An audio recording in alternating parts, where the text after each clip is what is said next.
والشكر لله والصلاة والسلام على رسول الله উপস্থিত সম্মানিত মুসল্লিয়ানি কেরাম, মুসল্লিয়ানি আইজাম, মুরব্বি বাজান, যুবক ভাইরা, এখন আল্লাহ পাকের মহান হুকুম পবিত্র জুমার নামাজ পড়তে আসা আল্লাহ তাআলার প্যারা বান্দারা, আশেপাশে থাকা আমার পর্দার আড়ালের মা ও বোনেরা সহ আমরা যারা উপস্থিত হয়েছি, আসুন আমরা সর্বপ্রথম আল্লাহ সুবহানাহু ওয়া তাআলার দরবারে শুকরিয়া জ্ঞাপন করে যে মহান রব্বুল আলামিন আমাকে এবং আপনাদের সবাইকে অতীব দয়া করে, মায়া করে, যাচাই বাছাই করে আরবি 12 মাসের ষষ্ঠ মাস, যে মাসটির নাম হচ্ছে জমাদিউস সানি, জোরে বলেন সুবহানাল্লাহ। এই পবিত্র জমাদিউস সানি চাঁদের দ্বিতীয় জুমার নামাজ আদায় করার জন্য যে আল্লাহ পাক আমাকে আপনাকে কবুল করলেন, দয়া করলেন, মায়া করলেন, পৃথিবীর সর্বশ্রেষ্ঠ সর্বোৎকৃষ্ট দামি ঘরে আল্লাহর ঘর মসজিদের মেহমান হওয়ার তৌফিক দান করলেন। আমরা খুশি না বেজার? তাই আসুন আমরা সর্বপ্রথম ওই মহান রব্বুল আলামিনের আলিশান সুবহান দরবারে হৃদয়ের নিগ্রাণ সবটুকু আবেগ অনুভূতি উজাড় করি, সমবেত ভাবে সমবেত কণ্ঠে একসাথে সিংহের মতো গর্জন করে চিল্লায় পড়ি আলহামদুলিল্লাহ। তার সাথে সাথে লক্ষ কোটি কোটি দরুদ ও সালামে নজরানা ওই নবীর নুরানি কদমে, যাকে আমার আল্লাহ তাআলা আজ থেকে ১৫০০ বছর আগে, যার সৃষ্টি হয়েছিল আগে, আগমন হয়েছে সবার পরে। জোরে বলেন না সুবহানাল্লাহ। কেননা প্রত্যেকটা নবী রাসূল নিজ নিজ সময় তাদের উম্মতের নিকট যেই নবীজির আগমনের বার্তা, রিসালাতের বার্তা, প্রত্যেকটা নবী রাসূল তাদের উম্মতের নিকট এলান করেছেন, জানিয়েছেন। জোরে বলেন না সুবহানাল্লাহ। সবাই বলেছেন আসতেছে আমাদের পরে এমন একজন নবী আসবে যার আগমনের উসিলায় আমাদের নবুয়তের দাবিটা সত্যায়িত হবে। বলেন না সুবহানাল্লাহ। যার আগমনের সাথে সাথে গোটা পৃথিবীটা আলোকিত হবে, মানব জাতি আল্লাহ পাকের কাছে দামি হয়ে যাবে। বলেন না সুবহানাল্লাহ। ওই নবীর নুরানি দরবারে ছোট্ট করে দরুদ ও সালামের নজরানা পেশ করি, সকলে সম্মিলিত ভাবে উচ্চ কণ্ঠে বুলন্দ কণ্ঠে পড়ি সাল্লাল্লাহু তাআলা আলাইহি ওয়াসাল্লাম। সম্মানিত উপস্থিতি ও আমার প্রিয় ভাইয়েরা, আমরা গত জুমায় আমরা আলোচনা করেছিলাম যে আমাদের যে সমস্ত অপরাধের কারণে আল্লাহ পাকের পক্ষ থেকে আমাদের নিকট যে আযাব, গজব, বালা, মুসিবত হয়, সেই অপরাধগুলো কি আমি আরেকবার বলি।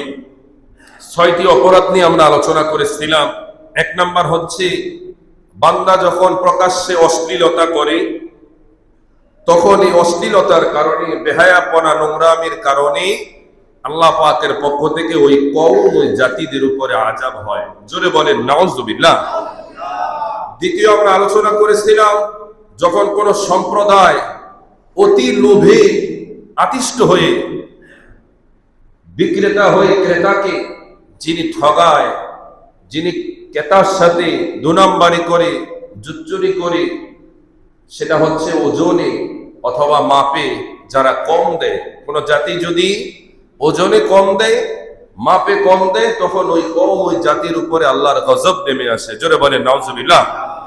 3 নাম্বার আমরা বলেছিলাম যাদেরকে আল্লাহ পাক যাকাত দেওয়ার সামর্থ্য দিয়েছে, যাকাত যাদের উপরে ফরজ হয়েছে, ওই বান্দারা যারা যাকাত না দেয়, ওই কওমদের উপরে আল্লাহ পাকের পক্ষ থেকে গজব আসে। জোরে বলেন নাউযুবিল্লাহ। 3 নাম্বার হচ্ছে যারা আল্লাহর সাথে ওয়াদা ভঙ্গ করে, আল্লাহর সাথে চুক্তিনামা যারা ভঙ্গ করে, ওই কওমদের উপরে আল্লাহর পক্ষ থেকে কি হয়? আযাব হয়। আরেকজন আমরা বলেছিলাম 5 নম্বরে যে ন্যায় বিচারের পক্ষে বিচার না করা। কোন বিচারক সে যখন নিজেকে বিক্রি করবে, নিজের ঈমানকে বিক্রি করবে, দুনিয়ার চাকচিক্য, লোভ লালসায় পড়ে, টাকা, বাড়ি, গাড়ি, নারীর ফান্দে পড়ে যখন সে সঠিক বিচার বিশ্লেষণ করবে না, তখন ওই জাতি, ওই দেশের উপরে আল্লাহর গজব নাজিল হয়ে যায়। জোরে বলেন নাউযুবিল্লাহ। এবং 6 নম্বরে আমরা বলেছিলাম যে যখন কোন জাতি কোন বাদ্যযন্ত্র এবং নেশায়, মদ, নারী, বিভিন্ন নেশা জাতীয় দ্রব্যে, নেশার রাস্তায় যখন ধাবিত হয়ে যায়, তখন আল্লাহর পক্ষ থেকে ওই বান্দাদের উপর একের পর এক গজব আসতে থাকে। জোরে বলেন নাউজুবিল্লাহ। তারই ধারাবাহিকতায় ইমামে তিরমিজি, জামিয়া তিরমিজির মধ্যে 2211 নম্বর একটা হাদিস শরীফের মধ্যে তিনি বর্ণনা করতেছেন যে আল্লাহর পেয়ারা নবী, দো জাহানের বাদশাহ নবী মুহাম্মদুর রাসূলুল্লাহ সকলে বলি সাল্লাল্লাহু তাআলা আলাইহি ওয়াসাল্লাম, নবীজি বলেছেন, আমার উম্মতের নিকট ওই সময় আল্লাহর পক্ষ থেকে গজব আসবে যখন আমার উম্মতের মধ্যে 15টি অপরাধ দেখা দিবে। কয়টা অপরাধ? 15টা। তো আমরা 6টা নিয়ে আলোচনা করলাম। আল্লাহ রাসূল আরো 15টার বিষয়ে আমাদেরকে সতর্ক করলেন। কয়টা বিষয়ে? 15টা। আমরা সংক্ষেপে বলে তারপর আমরা আমাদের আলোচনার বিষয় যে আল্লাহর গজব, আযাব থেকে কিভাবে আমরা বাঁচতে পারি সেই বিষয়ে আমরা ইনশাআল্লাহ আলোচনা করব। আল্লাহ পাক যেন কবুল করে, সকলে বলেন আমিন। ভাইরা আমার, আল্লাহর প্রিয় নবীর সাহাবী হযরত আবু হুরায়রা রাদিয়াল্লাহু তাআলা আনহু থেকে বর্ণিত, তিনি বর্ণনা করেন আল্লাহর প্রিয় নবী, দো জাহানের বাদশা নবী মুহাম্মদুর রাসূলুল্লাহ সাল্লাল্লাহু তাআলা আলাইহি ওয়াসাল্লাম, নূরের নবী, মায়ার নবী বলেছেন, যখন মানুষের মাঝে 15টি অপরাধ দেখা দিবে তখন ভয়ঙ্কর দাবানল তথা অগ্নিকুণ্ড ছড়িয়ে পড়বে, ভূমিধস হবে, ভূমিকম্প হবে, মানুষের চেহারা বিকৃত হয়ে যাবে, শরীরের রং বিকৃত হয়ে যাবে। শুধু তাই নয়, আকাশ থেকে পাথরের বৃষ্টি আসবে, আগুনের বৃষ্টি হবে। এগুলো ছাড়াও একের পর এক শাস্তি, আযাব, গজব আল্লাহর পক্ষ থেকে মানুষের নিকট একের পর এক আসতেই থাকবে। জোরে বলেন নাউজুবিল্লাহ।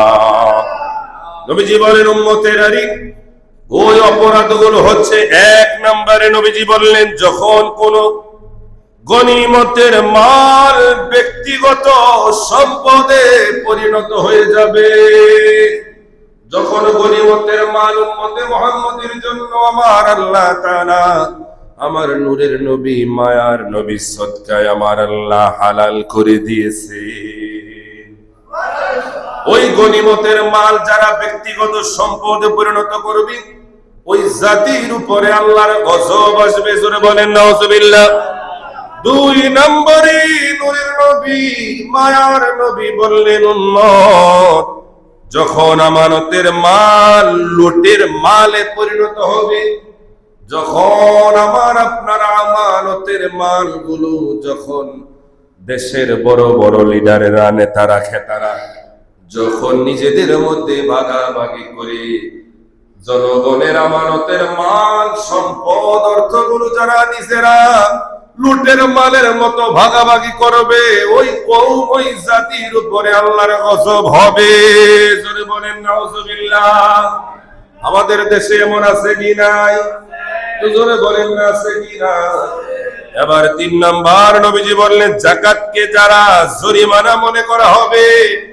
বর্তমানে একজন আলেম নামদারি জালিমকে প্রশ্ন করা হলো, আপনারা যে বিভিন্ন জায়গায় দলের নামে চাঁদা তোলেন, অমুকের নামে চাঁদা তোলেন, ওই জালিম বলতেছি আল্লাহ তো নিজেই চাঁদা তোলে। কন্যা নাউজুবিল্লাহ।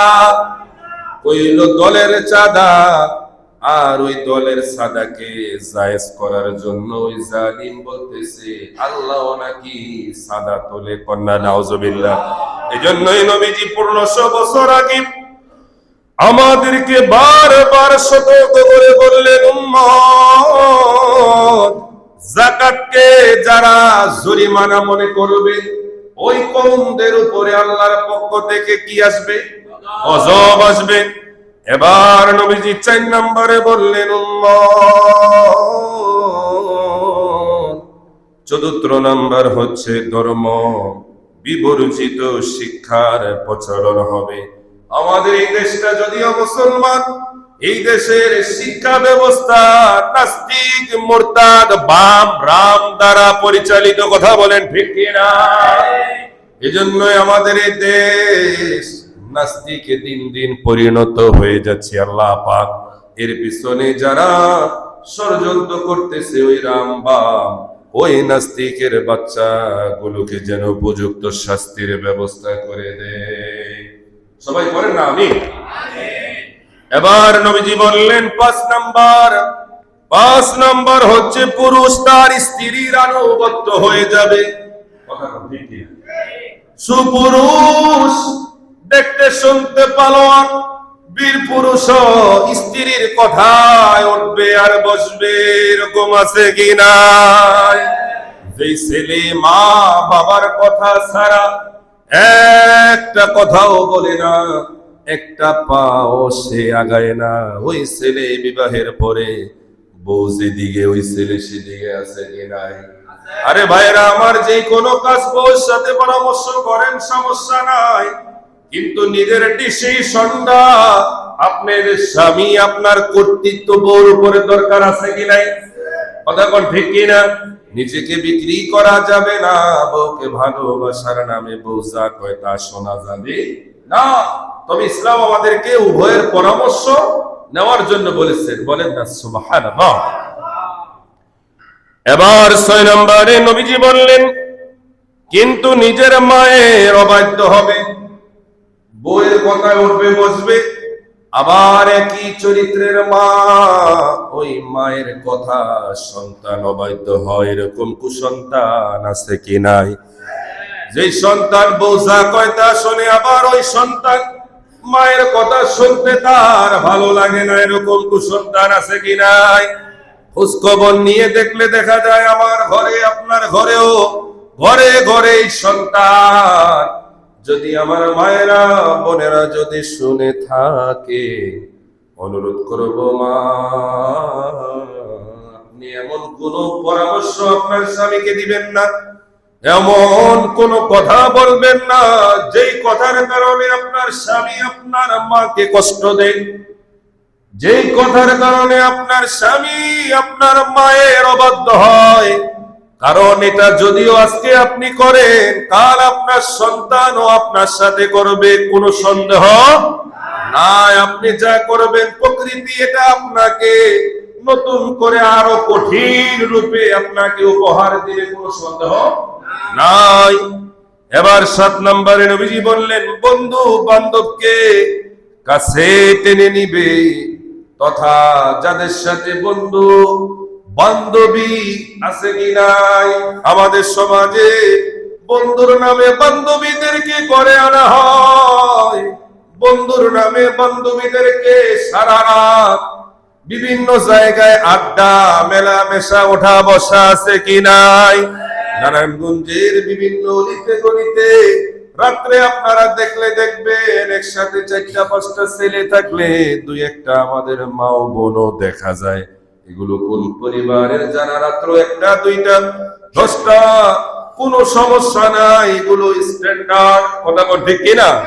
এগুলো বাহিরে বিভিন্ন সংস্কৃতিকে যারা ফলো করে, জোরে বলেন না নাউজুবিল্লাহ।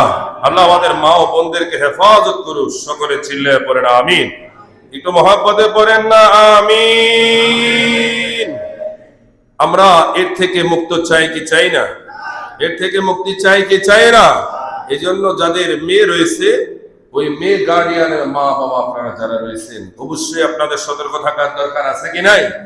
আপনারা ছোটবেলায় আপনাদের সন্তানদেরকে, মেয়েদেরকে নিজেকে কিভাবে সংরক্ষণ করতে হয়, হেফাজত করতে হয়, ছোটবেলা থেকে ট্রেনিং দিবে যে ইসলাম তোমাকে সর্বশ্রেষ্ঠ মর্যাদা দিয়েছে। মা, এই মর্যাদা তুমি তোমার দায়িত্বে হেফাজত, এটা তোমার জন্য আমানত, এই আমানতদারিতা তুমি রক্ষা করবে। তুমি যেই জায়গায় যাবে ওই জায়গায় আল্লাহ তোমার সম্মান বাড়িয়ে দিবে। কথা বলে ঠিক কিনা?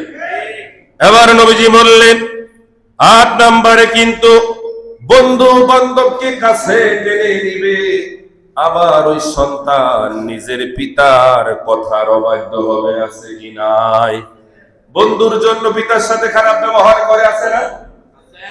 আছে না? বন্ধু বান্ধবের জন্য পিতার সাথে খারাপ ব্যবহার করবে, আল্লাহ ওই কুসন্তান থেকে আমাদেরকে হেফাজত করুক। সবাই পড়েন আমিন।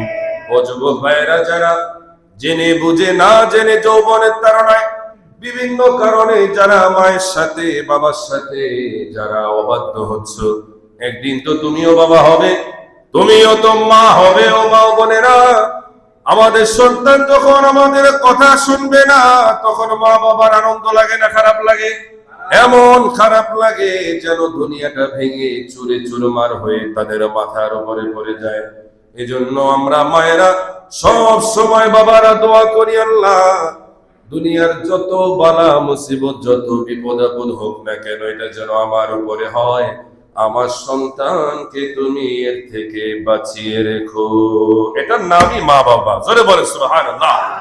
ও যুবক ভাইয়েরা, বাবার অবাধ্য হওয়া যাবে না। যেই বাবাকে আপনি আমি কবর জগতে রেখে আসলাম, মনে করবেন দুনিয়ার ওই মানুষটাকে আমি রেখে আসলাম, সেই মানুষটা নিজের চাইতে সবচেয়ে বেশি আপনার কথা, আপনার ভালো থাকার কথা, পজিশনের কথা আল্লাহর দরবারে দোয়া করতেন, আল্লাহ আমি যত বড় হয়েছি আমার সন্তান যেন আমার চাইতে বড় হয়। বলেন না সুবহানাল্লাহ। আমি যত হায়াত পেয়েছি আমার সন্তান যেন আমার চাইতে বেশি হায়াত পায়। আমি যত সম্মান পেয়েছি আমার সন্তান যেন আমার চাইতে বেশি সম্মানিত হয়। দুনিয়ার জমিনে নিজের চাইতে যে মানুষটা সন্তানকে সব চাইতে বেশি ভালোবাসে, সব সময় যিনি ভালো চায়, ওই মানুষটাই হচ্ছে নিজের বাবা। এজন্য বাবাকে কষ্ট দেওয়া যাবে না। এবার নবীজি বললেন 9 নম্বরে, মসজিদে কলরব হট্টগোল করবে। বর্তমানে বাজারে মার্কেটে বিভিন্ন জায়গায় মারামারি নাই, যত মারামারি কাটাকাটি সব এই মসজিদে আছে কি নাই? মসজিদ কমিটি নিয়ে মারামারি, সভাপতি নিয়ে মারামারি, সেক্রেটারি নিয়ে মারামারি, কোষাধ্যক্ষ কেশিয়ার নিয়ে মারামারি, অমুকে বক্তব্য দিতে পারে নাই মারামারি, ইমাম সাহেব সুদ নিয়ে কথা বলছে মারামারি আছে কি নাই? ইমাম সাহেব ঘুষ নিয়ে কথা বলছে মারামারি আছে কি নাই? ইমাম সাহেব পর্দা নিয়ে কথা বলছে, সভাপতির মাইয়ার ইঙ্গিত কইরা গেছে, আছে কি নাই? আছে। ধরে বলেন আছে কি নাই? এই নিয়ম মারামারি কাটাকাটি পিটাপিটি, অমুকে বলে অমুক দল থেকে অমুকে সভাপতি হলে, তাহলে আমরা কি করছি, আমাকে কি দলের নেতা নাই, তিনি কেন সভাপতি হবে না? আরে মসজিদ হচ্ছে রাজনৈতিক কোন কমিটি নয়, এটা হচ্ছে আল্লাহর ঘর, খেদমতের একটা কমিটি। যিনি ভালো খেদমত করতে পারবেন তিনি তো আসবেন, কথা বলে ঠিক না? আর আমরা কিয়ামতের একটা আলামত হচ্ছে সমাজের সব চাইতে নিকৃষ্ট চোর ও বাটপার গুলোকে টাকার কারণে, ক্ষমতার কারণে এই মসজিদের কন্ট্রোল তাদের হাতে দিয়ে দেওয়া হবে। তারা দায়িত্ব নিবে, একজন খুনি, একজন রাজাকার কিংবা একজন চোর বাটপার যার নিজেরই কোনো মান সম্মান ইজ্জত নাই, সে কোনোদিন ইমাম মুয়াজ্জিন খাদেম মসজিদের মুসল্লিদের সাথে ভালো ব্যবহার করতে পারে? এই কথা বলে না, করতে পারে? পারে না। কারণ যার নিজের ভিতরে মনুষ্যত্ব নাই, শিক্ষা নাই, দীক্ষা নাই, মনুষ্যত্ব নাই, তো সে কোনোদিন মানুষের সাথে ভালো ব্যবহার করতে পারে না। এটা কিয়ামতের একটা আলামত। আরেকটা আলামত যে আমাদের মতো মৌলবীরা ওই জালিমদের কাছে নিজেদের ইমানকে বিক্রি করে ফেলবে। তারা যা বলে তাই বলবে। আলহামদুলিল্লাহ, আমি 1 বছর 2 মাস 3 মাস রানি, আলহামদুলিল্লাহ। অদ্যবধি পর্যন্ত আমাদের সেক্রেটারি সাহেব ভাই আব্দুর রহমান ভাই কোনোদিন বলে নাই যে হুজুর আপনি আজকে এই বিষয়ে কথা বললেন, এভাবে বললেন না, এভাবে বললেন না, অমুকের বিরুদ্ধে বললেন না। আমরা তো কারো বিরুদ্ধে বলি না, আমরা কোরআন হাদিসে যা তা বলি। কেউ যদি এটাকে তার গালে নেয়, কাঁদে নেয়, আমাদের কোনো কিছু করা নাই। কথা কোন ঠিক কিনা? প্রিয় হাজিরিন, তো এই জন্য আমি ভাইয়ের জন্য মন থেকে দোয়া করি, আল্লাহ যেন ভাইয়ের হায়াত, ইমানে, আমলে বরকত দেয়। আমরা সবসময় এই মসনদ থেকে বাতিলের বিরুদ্ধে, ইসলামের শত্রুদের বিরুদ্ধে, নাস্তিকের বিরুদ্ধে, রাম বামের বিরুদ্ধে কথা হবে হবে হবে যতক্ষণ আমাদের জান থাকবে। কথা বলে ঠিক কিনা? আল্লাহ পাক যেন আমাদেরকে এই অবস্থায় কবুল করে। সবাই বলেন আমিন। এবার নবীজি বললেন 10 নম্বরে, পাপাচারীরা গোত্রের নেতা হবে। চোর বাটপার চিন্তায় রাহা জানিতে যারা নিজেদেরকে ব্যস্ত রাখবে, ওই জালেম গুলো কি হবে? গোত্রের কথা বলে কি হবে? গোত্রের নেতা হবে, সমাজের নেতা হবে। আপনারা সোশ্যাল মিডিয়ায় দেখবেন জনগণের সরকারি তরফ থেকে রিলিফের মাল আসে না? সমস্ত রিলিফের মাল যারা খায় এগুলা কি গরিব না বড়?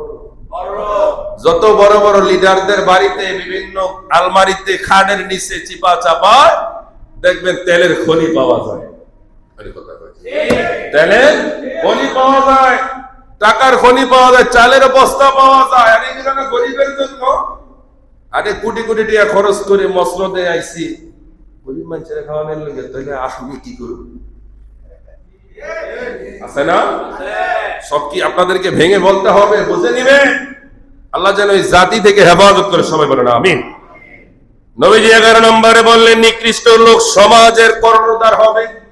সমাজের সবচাইতে নিকৃষ্ট লোক সেই সমাজকে নেতৃত্ব দিবে, তখনই আল্লাহর পক্ষ থেকে গজব আসা হবে। জোরে বলেন নাউজুবিল্লাহ। বর্তমানেও কিন্তু এই দৃশ্য আমরা দেখতে পাই। 12 নম্বরে নবীজি বললেন, কোন মানুষের অতিষ্ঠ হতে বাঁচার জন্য তাকে সম্মান দেখানো হবে। সম্মান দেখানো হবে। সমাজের সবচাইতে দুশ্চরিত্র মানুষকে আমরা কি করি? 2 টাকা একটা নতুন নোটের জন্য কসকসা, একটা সিঙ্গারা, একটা পুরীর জন্য দুশ্চরিত্র লম্পটকে আমরা ফুলের চরিত্র নিয়ে স্লোগান দিই, আছে কি নাই? এই যে আপনি একজন দুশ্চরিত্র লম্পট, যারে আপনি যেই কোন উপাধি দিল হের কম হইব, ওই মানুষটাকে যখন আপনি একটা নোট, একটা সিঙ্গারা পুরীর জন্য যখন ফুলের চরিত্র বানিয়ে দিলেন, সার্টিফিকেট দিয়ে দিলেন, ইচ্ছায় হোক অনিচ্ছায় হোক, যে অবস্থানে হোক, এই যে আপনি নিজের আমানতদারিতা আপনি ধ্বংস করলেন, নষ্ট করলেন, এটার জবাবদিহিতা আছে কি নাই? আর জোরে বলেন না, আছে কি নাই? আল্লাহ যেন আমাদেরকে হেফাজত করে। সকলে চিল্লায় পড়েন না আমিন। একটু মহব্বতে পড়েন আমিন। সবাই দুরূদ শরীফ পড়েন। সালাতুন ইয়া রাসূলুল্লাহ,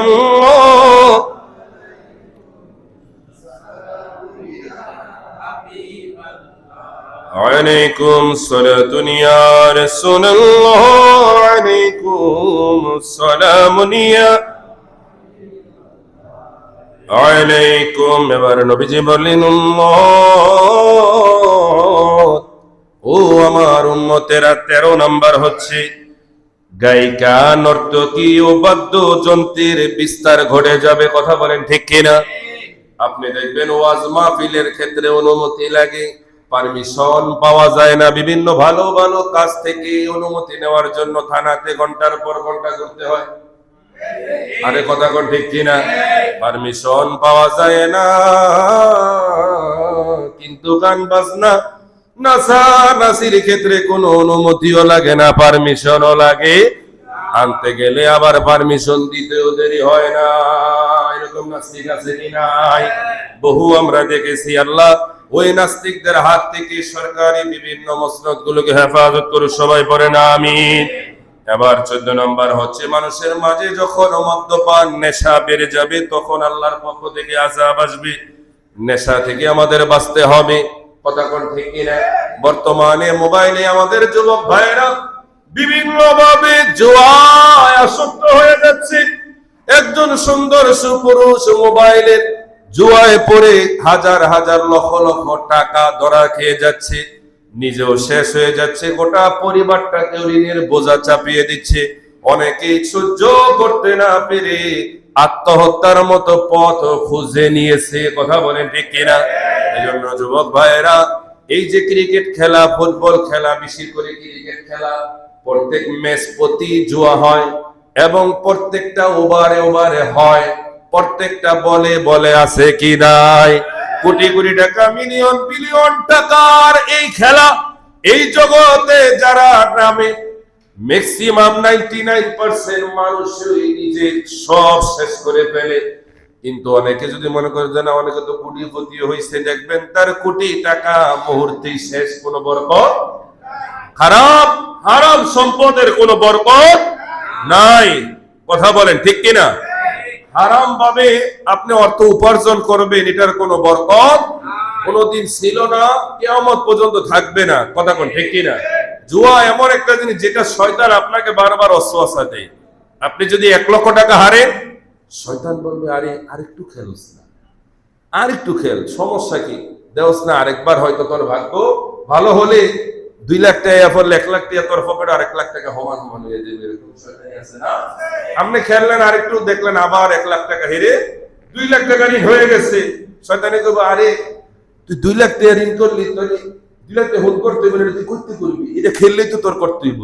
তা আবার খেলায় নামাই দিলে আবার 2 লাখ টাকা 4 লাখ টাকা হয়ে গেল, আছে কি নাই? আরে 4 লাখ টাকা ধরে 8 লাখ টাকা আনতে না। তো এইভাবে ওয়াসওয়াসা দিতে দিতে দিতে দিতে আপনার 14 গোষ্ঠী সবাইকে বিক্রি করলো 5 লাখ টাকা বাড়ি করেন, আছে না? আপনি 10 লাখ টাকা ঋণ করে লইছেন। এটা এমন ঋণ, নগদ টাকার ঋণ। কথা বল ঠিক কিনা? প্রিয় হাজিরে আল্লাহ, এই আসক্ত থেকে, এই জগৎ থেকে আমাদের যুবকদেরকে যেন রব্বুল আলামিন হেফাজত করে। সকলে চিল্লায় পড়েন না আমিন। এজন্য যুবক ভাইদের হাতে ধরি, পায়ে ধরি, যুবক ভাইরা আপনারা এই থেকে বেঁচে থাকবেন, এই থেকে বেঁচে থাকবেন। এটার মধ্যে কোনো রহমত নাই, কোনো রহমত নাই, শুধু এটার মধ্যে গজব আর গজব, যেটার কারণে আপনিও শেষ, আপনার সুন্দর গুছালো একটা সংসার পরিবার সেটাও শেষ। এবং 15 নম্বর নবীজি বলেন, উম্মতের শেষ জমানার লোকেরা তাদের পূর্ববর্তী মনীষীদেরকে অভিশাপ দিবে। এরকম আছে কি নাই? কথা বলেন, আছে কি নাই?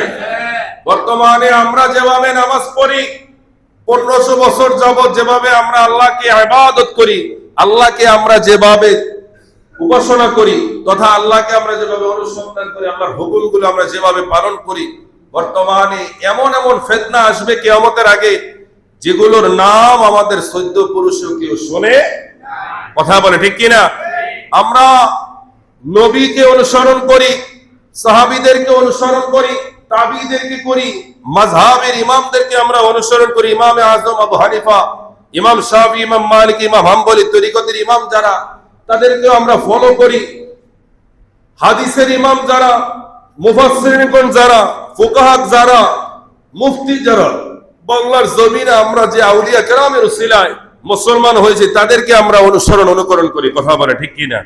অথচ আমাদের দেশে নতুন নতুন ইসলামিক দলের ব্যানারে কিছু ভাইরা রয়েছে যারা মাযহাবকে মানে না, তরিকা তো বহু দূর কি বাধে, যাদের কাছে পীর মাশায়েখ আউলিয়াদের কোনো স্থান নাই, তারা শুধু মাজারকে শুধু পূজা বানায়। আমার আল্লাহর মায়ের দুনিয়ার বাইরে যারা মাজারকে পূজা বানাইলো, আমার আল্লাহ ওই মানুষগুলোকে ওই পূজা মণ্ডপে নিয়ে তাদেরকে একেবারে তাদের ঠিকানায় পৌঁছে দিল। কথা বলে ঠিক কিনা? এজন্য আল্লাহ ধরে না, ধরবে তখন আর ছাড়বেন। আল্লাহর ওলিদের সাথে বেয়াদবি, যে আল্লাহর ওলিদের দেশে থাইকা ওলিদের সাথে বেয়াদবি হবে, ওই আল্লাহর ওলিদের বদদোয়া আছে কি নাই? জোরে বলেন না, আছে কি নাই? আল্লাহর ওলিরা জমিন থেকে বিদায়ের পরে তাদের পাওয়ার বাড়ে না কবে? বাড়ে। দেখে আল্লাহ, আল্লাহর ওলিদের মাজার ভাইঙ্গা আপনারা শিরিক দূর করবেন, আবার এই জায়গায় গিয়ে মুর্জা ফুজারে এক বানাইবেন না। ভাইরা আমার, এত সহজ নয়। দুনিয়াতে যা খুশি তা করতে পারেন না। আল্লাহ তাআলা আমাকে আপনাকে একটা লিমিটেশন দিয়েছে। কথা কর, লিমিট দিয়েছে। এটার বাইরে যখন আমরা লিমিটেশনে চলে যাব, তখন আল্লাহ কিন্তু পাকড়াও করবে। যে 15টা বিষয়ের কথা বললাম, এগুলো থেকে আমাদের বাঁচতে হবে। তার আগে আমরা 6টা বিষয় নিয়ে বললাম, সেগুলো থেকে বাঁচতে হবে। দেখেন, এবার আমরা জানবো এগুলো থেকে বাঁচতে হলে আমাদের কি করণীয়। জোরে বলেন, কি করণীয়? আমরা সংক্ষেপে বলবো, এটা বিস্তারিত আমরা আগামী জুম্মায় আলোচনা করব। থাকবেন তো ইনশাআল্লাহ? এবার আমরা আলোচনা করলাম দীর্ঘ সময়, গত সপ্তাহে এই সপ্তাহে মিলে, যে অপরাধের কারণে, অন্যায়ের কারণে, গুনাহের কারণে আল্লাহর পক্ষ থেকে আমাদের নিকট আযাব হয়, সেগুলো আমরা বিস্তারিত বললাম। আর কি কি ভালো আমল করলে, নেক আমল করলে, কর্ম করলে এই আযাব গজব থেকে আমরা বাঁচতে পারবো, সেগুলো জানার দরকার আছে না? জোরে বলেন না, আছে কি নাই? তার মধ্যে 1 নাম্বার হচ্ছে তাওয়াক্কালতু আলাল্লাহ, আল্লাহর উপরে তাওয়াক্কুল করা। জোরে বলেন, কি করা? আল্লাহর উপরে কি করা? তাওয়াক্কুল করা। আল্লাহর উপরে কি করা? তাওয়াক্কুল করা। 2 নাম্বার হচ্ছে, খেয়াল করেন, সব সময় বিপদে আপদে ধৈর্য ধারণ করা। সবাই বলেন কি করা? ধৈর্য ধারণ করা। তাহলে 1 নাম্বার তাওয়াক্কুল করব কার উপরে? জোরে বলেন কার উপরে? 2 নাম্বার ধৈর্য ধারণ করতে হবে। কি ধারণ করতে হবে? ধৈর্য ধারণ করতে হবে। ইন্নাল্লাহা মা'আস সাবিরিন, ধৈর্যশীলদের সাথে কে আছে? জোরে বলেন না কে? আল্লাহ। জোরে বলেন সুবহানাল্লাহ। 3 নাম্বার হচ্ছে বেশি বেশি তওবা ও ইস্তেগফার পড়তে হবে। সুবহানাল্লাহ। বেশি বেশি তওবা ও ইস্তেগফার দরকার আছে কি নাই? তওবা এটা এমন একটা আমল, এটা আল্লাহ পাকের রহমতের এমন কোন দরজা নাই যেটা অতিক্রম করতে পারে না। তওবা দ্বারা রব্বুল আলামিনের রহমতের সব দরজাগুলো অতিক্রম করা যায়। জোরে বলেন সুবহানাল্লাহ। এজন্য বেশি বেশি আস্তাগফিরুল্লাহ পড়বে, দুনিয়ার সকল কঠিন কাজ আপনার জন্য সহজ করে দিবে একজন, তিনি কে? আল্লাহ। জোরে বলেন সুবহানাল্লাহ। 4 নাম্বার হচ্ছে সাদকা করা, দান করা। কি করা? দান সদকা করা। আপনার উপরে যদি যাকাত ফরজ হয়, যাকাতের সম্পদ কি ব্যাংকের মধ্যে একেবারে তালা মাইরা রাখবেন? বাড়ির আলমারির সিন্দুকের মধ্যে কি বন্দি করে রাখবেন? না, যাকাতের হক আপনি আদায় করবেন। যখন আদায় না করবেন গজব আসবে, আদায় করলে গজব থেকে বাঁচবেন। জোরে বলেন না সুবহানাল্লাহ। 3 নাম্বার 4 নাম্বার বললাম। 5 নাম্বার হচ্ছে বেশি বেশি আল্লাহর গজব আযাব থেকে ত্রাণ পাওয়ার জন্য, মুক্তি পাওয়ার জন্য সব সময় দোয়া করা। জোরে বলেন কি করা? দোয়া করা। আমরা দোয়া করতে চাই কি চাই না? আমাদের দেশে খালি দোয়া নিয়ে ফিটাফিটি মারামারি আছে কি নাই? নামাজের পরে দোয়া নাই, জানাজার পরে দোয়া নাই, মৃত ব্যক্তির জন্য দোয়া নাই, এই নাই সেই নাই, নাই করতে করতে সুন্দর ফুল ফেন্ডারে আমরা হাফ প্যান্ট বানাই লাইছি। কথা কর ঠিক কিনা? এজন্য দোয়া দরুদ, আল্লাহ বলে দুউনি আস্তাজিব লাকুম, বান্দা তুই আমার কাছে চা। আল্লাহ আমরা যখন হাত তুলি আল্লাহ পাকের কাছে দোয়া করি, আমার আল্লাহ খুশি না বেজার? ধরে বলেন খুশি না বেজার? এই দৃশ্য দেখেই তো আল্লাহ পাক ফেরেশতাদের সাথে গর্ব করে আর বলে, বান্দা ও ফেরেশতারা দেখ, আমার বান্দা আমারে দেখে নাই, জান্নাতও দেখে নাই, জাহান্নামও দেখে নাই, তারপর আমি আল্লাহর কাছে চাই, বলো না আমি তাদের কি ফিরিয়ে দিব? ফেরেশতারা বলবে, না আল্লাহ, এত কিছু করার পরে বান্দারে আপনি কিভাবে ফিরিয়ে দিবেন? তারা যা চায় সব দিয়ে দেন। আমরা চাই কি চাই না? ভাইরা আমার, হযরতে সাবিত আল বুনানির কথা আমরা মাগরিবের সময় দীর্ঘ সময় আলোচনা করেছিলাম। সাবিত আল বুনানি, যিনি হযরতে আনাস ইবনে মালিক রাদিয়াল্লাহু তাআলা আনহুর প্রিয় ছাত্র, তিনি একদিন ছাত্রদেরকে পড়াচ্ছেন, হঠাৎ করে একজন অসুস্থ লোক আসলো, এসে বলতেছে, হে সাবিত আল বুনানি, আমি দীর্ঘদিন অসুস্থ, একটু আপনি আল্লাহর দরবারে দোয়া করেন, আল্লাহ পাক যেন আমাকে সুস্থ করে দেয়। সাবিত আল বুনানি তিনি আল্লাহর দরবারে হাত তুলে দোয়া করলেন, আল্লাহ তোমার যেই বান্দা আমি সাবিত আল বুনানির নিকট দোয়ার দরখাস্ত নিয়ে আসলেন, আল্লাহ এই অসুস্থ বান্দাকে তুমি সুস্থ করে দাও। ছাত্ররা তাকিয়ে দেখলেন সাবিত আল বুনানি হাত তুলে দোয়া করতে দেরি রব্বুল আলামিন ওই বান্দাকে সুস্থ করতে দেরি করে নাই। ছাত্ররা চিৎকার দিয়ে বললেন, হুজুর আপনি দোয়া করলেন, সাথে সাথে কবুল হয়ে গেল, এত পাওয়ারফুল এই দোয়া কিভাবে আপনি অর্জন করলেন? সাবিত আল বুনানি বললেন, এই যে দোয়া করার সাথে সাথে কবুল হওয়া, এটার পিছনে আমি 30 বছর আল্লাহ পাকের কাছে কেঁদেছি। কত বছর? 30 বছর তিনি কেঁদে কেঁদে বলেছিলেন, আল্লাহ এই জমিনের মধ্যে তোমার কোন বান্দার দোয়া যদি সাথে সাথে তুমি কবুল করো, ওই বান্দাদের মধ্যে আমি সাবিতকে কবুল করে নাও। 30 বছর পরে আমার মাওলা আমার দোয়া কবুল করেছে।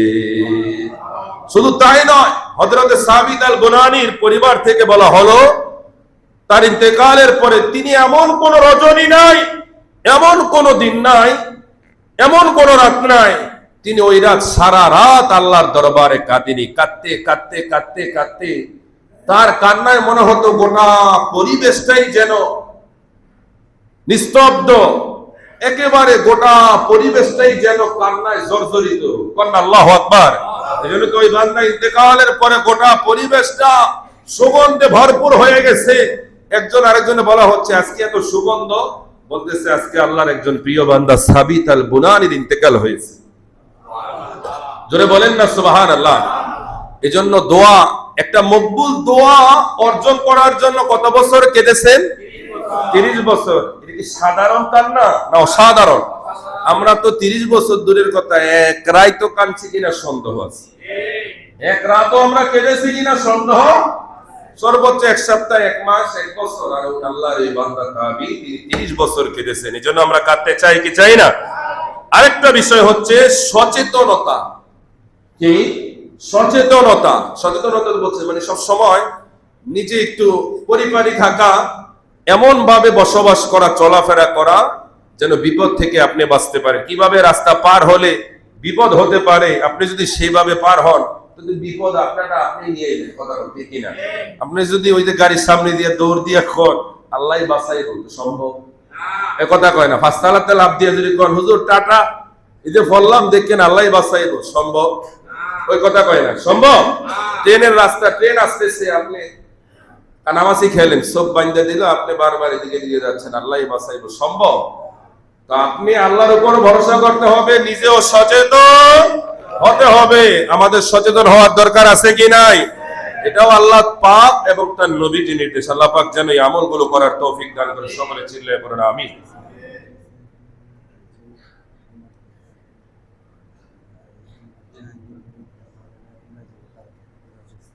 আমাদের জাহাঙ্গীর ভাই তার মাকে নিয়ে, আমাদের প্রিয় জাহাঙ্গীর ভাই আলহামদুলিল্লাহ তিনি তার মাকে নিয়ে ওমরায় যাওয়া নিয়ত করেছেন। আল্লাহ পাক যেন ভাইয়ের এই সফরকে যেন কবুল করে। সবাই বলেন আমিন। এবং আপনাদেরকে একটা দাওয়াত দিচ্ছি, আগেই দিতেছি, আর সেখানে রাসূলদের দ্বীনি সংগঠন দাওয়াত ইসলামের 3 দিনের সুন্নতে ভরা ইজতেমা। সবাই বলেন না মারহাবা। 24, 25 এবং 26 ডিসেম্বর 2025 বুধবার সকাল 10টা থেকে শুরু হবে। সকলে পড়েন আলহামদুলিল্লাহ। স্থান হচ্ছে Ashiyan city, block C, airport, Dhaka. ওই ইজতেমায় আপনারা যাবেন ইনশাল্লাহ। আমরাও যাওয়ার নিয়ত করেছি। ওই জায়গায় 3 দিন 3 রজনী অবস্থান হবে। একজন মানুষ জিরো থেকে হিরো হতে পারবে। ওই ইজতেমাটা এমন যে জায়গায় আউলিয়া কেরামের আলোচনা হবে, সাহাবীদের জীবন চর্চা হবে, আমার নবীর শান ও মান আজমত হবে। প্রতিদিন প্রতি রজনীতে আমার নবীকে দাঁড়িয়ে দাঁড়িয়ে চোখের পানি ছেড়ে দীর্ঘ সময় সালাত ও সালাম পেশ করা হবে। আরে কথা কোন, এমন ইজতেমা আমরা চাইছিলাম না? যে এমন একটা ইজতেমা হোক যে জায়গায় আমার নবীকে সম্মান দেওয়া হয়, আমার নবীকে তাজিম করা হয়, নবীর শান ও মান আজমতের কথা বলা হয়। যে ইজতেমা আমার হজের সাথে তুলনা হয় না। কথা কোন ঠিক কিনা? যে ইজতেমা হজের সাথে তুলনা করা হয়, যে ইজতেমার মাটিটা আমার নবীর মহব্বতের ছোঁয়া পায়। জোরে বলেন না সুবহানাল্লাহ। এই ইজতেমা আমরা চাই কি চাই না? যাবেন। ইজতেমা মানে হচ্ছে যে জায়গায় অনেক মানুষ জমায়েত হয়ে আল্লাহ ও তার রাসূলের জিকির করে, মাসালা মাসাইল নিয়ে আলোচনা করে, বিভিন্ন বিষয়, ইসলামিক অনেক বিষয়ে, অজানা বিষয়গুলো আমরা জানতে পারবো। নিজের জীবনটা আমরা সুন্নাত দ্বারা দাওয়াত ইসলামের ভাইদেরকে দেখেন, মাশাআল্লাহ তাদের গোটা পরিবেশটা কি সুন্দর। কথা কোন ঠিক কিনা? এমন সুন্দর পরিবেশ আমাদের জীবনে আসুক, আমরা চাই কি চাই না? তাহলে সবাইকে দাওয়াত রইল আগামী 24, 25 এবং 26 ডিসেম্বর ঢাকা আশিয়ান সিটিতে আপনারা ইনশাআল্লাহ যাবেন তো ইনশাআল্লাহ। যার ভিতরে আল্লাহ ও তার রাসূলের মহব্বত রয়েছে তারা ওই ইজতেমায় ইনশাআল্লাহ অংশগ্রহণ করুন। আল্লাহ পাক যেন কবুল আর মঞ্জুর করে। সকলে বলেন আমিন। ওয়া আখির দাওয়ানা আলহামদুলিল্লাহি রাব্বিল আলামিন। আমরা যারা পরে এসেছি 4 রাকাত কিবলা জমা আদায় করি।